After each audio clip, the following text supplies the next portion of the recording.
Welcome back, guys. So, in our Appium series, we have seen so far how we can set up the Android simulators and iOS simulators, and even we have seen how we can install the applications with respect to Android and iOS onto the simulator. And then we have seen a few of the capabilities of how the Appium tests will run on the specific devices and also run on specific applications from the simulator or the real devices. Okay, so today we will see the implementation of the capabilities and also how we can utilize the Appium. So Appium setup basically on any one of the IDs. So because we are dealing with Appium with Java here in this series, so we will be so for Java either you can use Eclipse or else IntelliJ IDE, so anything would work fine for you guys and pretty much similar. Okay, so we will see how we can set up the Appium inside by creating a new project, and then we will see how we can run a sample test or launching the application onto the specific simulators. Okay, so let's get started. So for Appium, see, for the so as we know that Appium is having different client libraries for different languages. So let's say if you are using Java, there is a specific library. If you are using .NET, then there is a specific NuGet packages are available, which you need to integrate to your IDE or to your project to get started. So for Appium with Java, we have one library that is called as Java client. You can see here, and this can be downloaded from by using the Maven dependencies. So let me just open this one, and you can just say Appium Maven dependency. Okay, so then go to the ambient repository, and then here you can see the latest version is 7.2.0. So what you can do, you can copy paste, but for this you need to create a what do you call one Maven project for that. So what I will do, I will go to the IntelliJ, and here I will say create a new project, and this should be Maven project, and then just select the default is Java SDK that currently installed on your device, and then I will give a group ID. So I will say com.practice, and here I will say mobile test.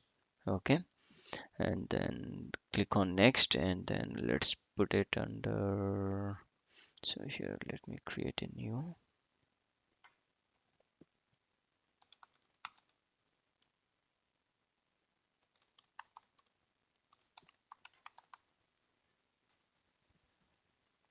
Some location on your device, on your system, and then click on finish.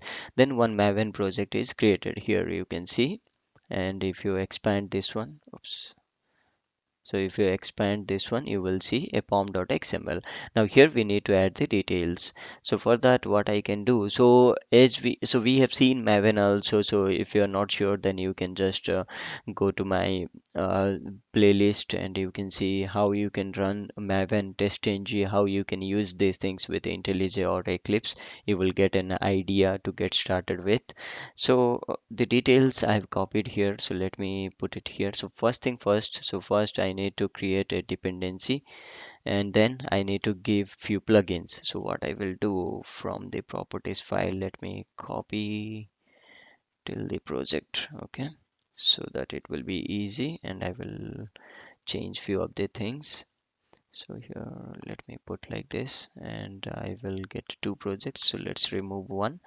And before saving this one, because as soon as you save it, you will see that particular, what do you call, dependency will be downloaded.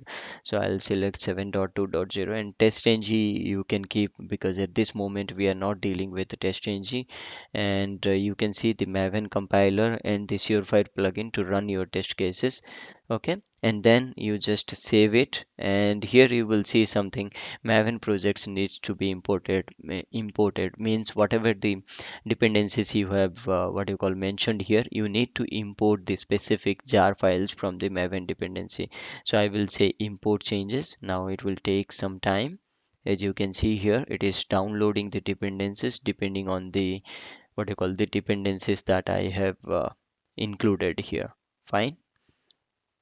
Okay, So that's the way you can set up that. And if I expand this source, as we know in the Maven structure, that source main Java and then test Java.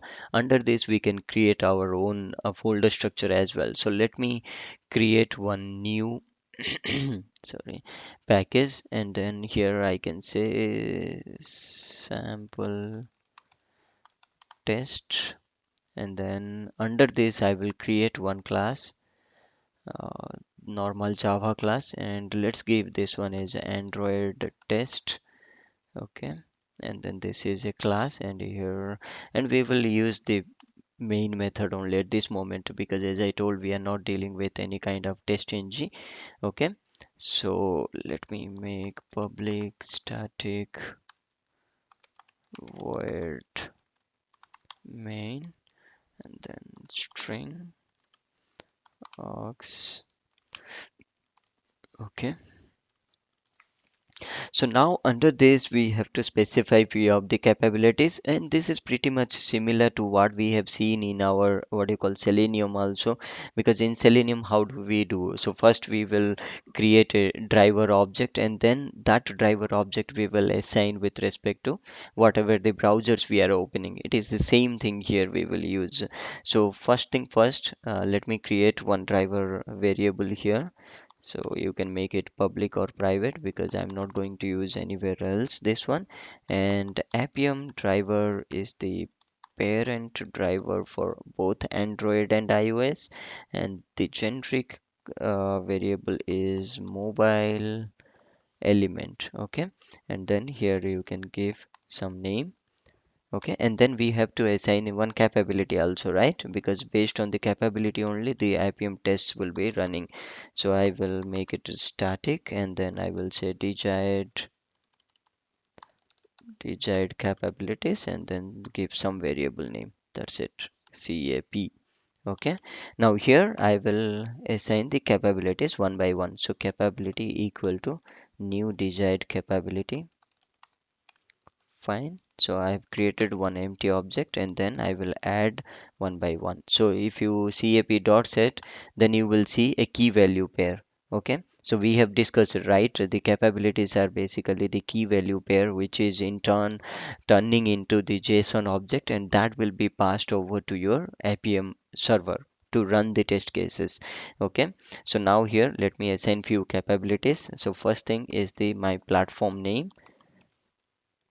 and here the value will be Android, because I'm going to run the test case first in the, I mean launch the application in the Android simulator, right? So because at this moment I'm taking the simulator, and now let me copy paste, and then one by one I will, because we need few of the capabilities. Okay, so here let me give one by one. Okay, now let's update one by one. Okay, so then device name.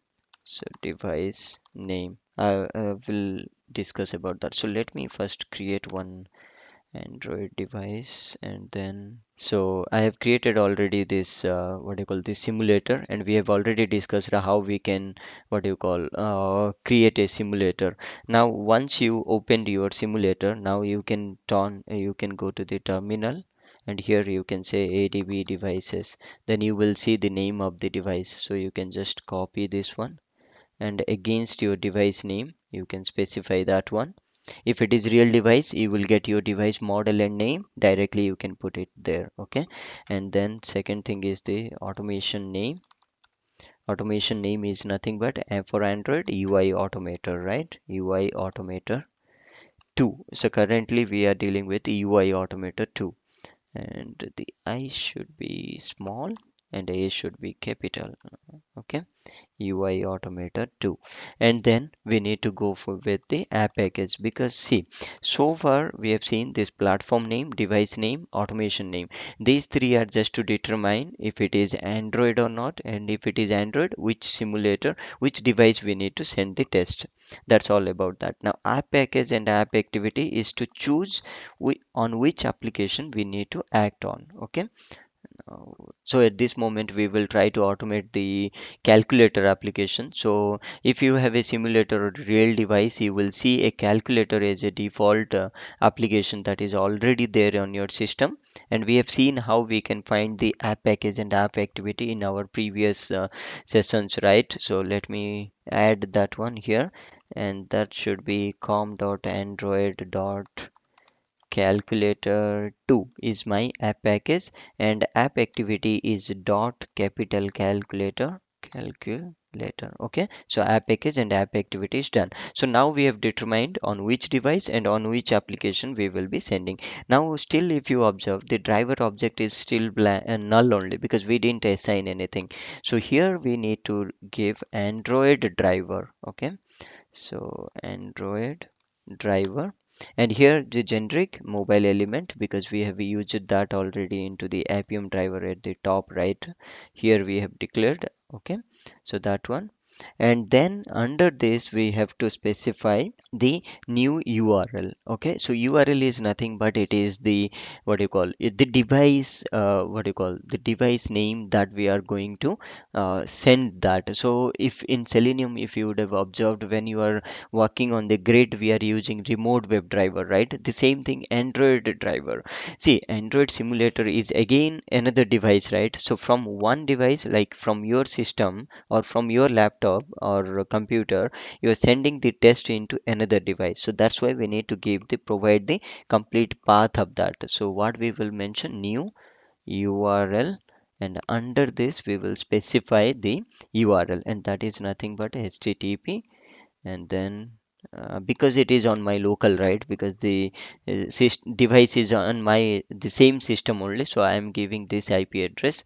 This is nothing but my local host, and there is the site with one port we need to give, that is nothing but 4723, and then WD hub, because you are sending that into a another device. And then what you can do here, and you can pass the capabilities. Okay, that's it. So your driver object is now assigned with some value. Now so let me, so it will, so as soon as you do driver dot equal to new Android driver, what it will do, the whatever the application is that is matching with respect to app package and app activity, that application will launch.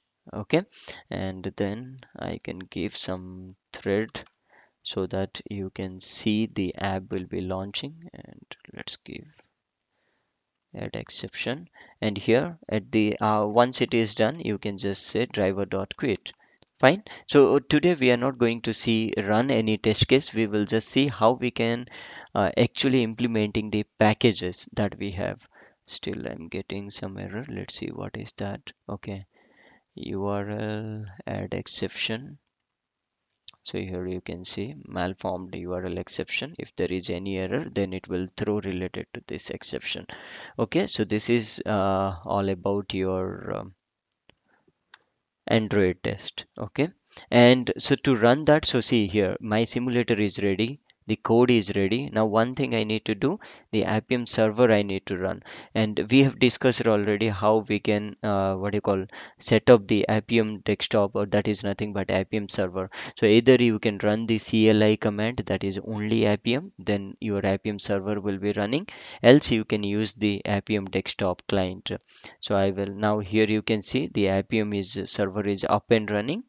Now if I right click on this, because this is just a main method, so I am doing right click, run Android test main, and you will see few things will be running background, and it should open the calculator application for 3 seconds, and then it should close the application. Okay, here you can see it will wait for 3 seconds and then close it. That's it, and then your test case is executed. So that's how you will apply. So this is not only limited to the calculator application. Any application that you are going to test, you have to first launch that application, and then in the next upcoming videos we will see how we can identify the elements inside the calculator app. So here how we can identify these buttons by using Appium inspector, and then we will try to what do you call those button events, and then we will try to execute one test case. Okay, so that's how you will launch the application into the Android simulator.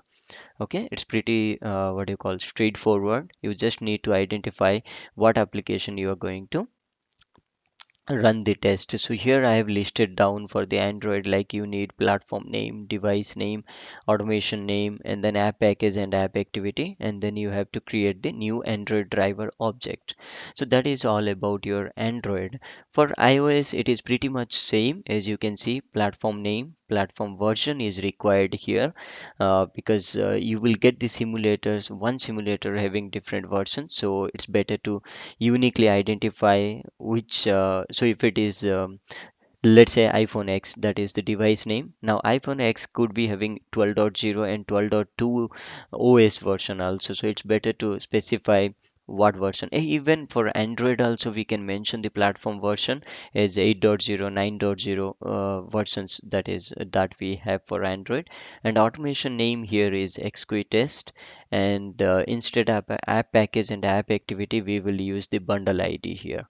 Okay, so for this, so I have got this particular calculator application for iOS sample.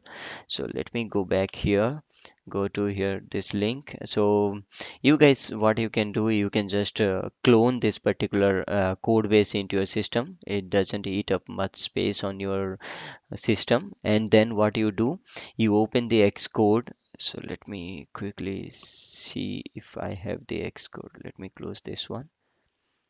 Let me open the Xcode, and after that you will have to open that particular calculator application. So open another project, and here let's see if I have the calculator application with me or not. Okay, quickly I can download that. It seems I don't have that one. So here you can see I will download the zip, and then simple calculator is downloaded. So in Finder, and then I will do this one, and then here it is, and I will copy it into my user folder, and here somewhere it should be there. Simple calculator. Okay, now what I will do, in the Xcode I will open that one. Let me cancel and reopen that one. Open Xcode, open another project, and then go to the path, and then here is my project, and then just open, as simple as that. And once it is loading, then you have to build it. So here you can see simple calculator, and then here you can choose which. So let's say if you're choosing iPhone X, then the same name you have to provide in the capabilities here. Okay, so we'll see. First, let's open that into a iOS simulator. The same thing we did right with respect to Android. So this is something, one extra step you need to do for iOS. But let's say you are working on a real project and you have already established iPhone devices with the application installed. You need not to do this step. You can directly go into the code implementation. Okay, here you can see the calculator is now opening, and here to see what is the device name and the iOS version, you can see here iPhone X hyphen 12.2. So 12.2 is nothing but your platform version. So now as the application is installed and opened here, I can close the Xcode and then stop task, and let's open the IntelliJ. So now my iOS simulator is ready, and the app is installed, and my project, the Maven project is ready. I just need to create one test. Let me do one thing. I'll copy this Android test, and I will rename this one to iOS test. iOS test, so that I can finish this one in a quicker way. Now here, as you can, let me expand this one. Okay, so instead of Appium driver, what I need to do, so there is again another driver that is, so okay, let's keep this one as Appium driver. Okay, no change is required. And for this one, I'll make it as iOS. Okay, because Appium driver is the parent to the Android and iOS driver, so I'm keeping that so that we can use for both of the. So we will see in upcoming videos, we will see how we can prepare only one capability set, I mean one class, which will what do you call, determine uh, to handle both Android and iOS simulators. We will see that is the main intention of keeping the Appium driver as it is. If I make it as Android driver, the next time for iOS, I need to create another instance of the driver. Because driver is having the Appium driver, which is the parent of the Android and iOS, so I can use this driver to hold both Android and iOS. Okay. Okay, so here I need few changes like platform name. I made it as iOS, and then device name. I will make it as iPhone X, and then delete the rest of the, oops, sorry, iPhone X. And then UI Automator 2 is not there. That should be execute test. Okay, execute test, and then device name is iPhone X, and then app package and app activity is not applicable, right? Rather, we need to use the bundle ID. So what I will do, bundle ID. And we have already discussed about how we can, what do you call, identify the bundle ID of a particular application. So I have already that one, so I will keep that one here.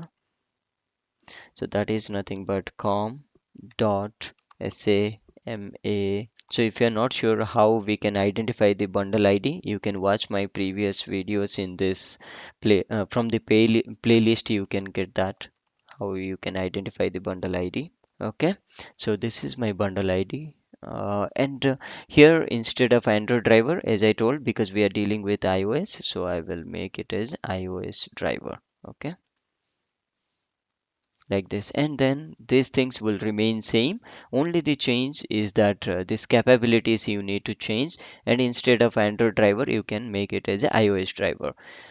Okay, so now it is ready, and my app is ready also here. So let me try to execute this one. So let me run this one, and my IPM server is already running, so I need not to worry about that. Now you will see the calculator app. Let's see what is the error. Okay, here let me set another capability, that is the platform version. Let's see if that is causing this problem. So that is nothing but platform, and then version, and that should be 12.2. Let's see. Okay, so it seems the bundle ID is not correct. So the bundle ID, let me refer it. Okay, here this should be capital letter. Let's see if this works.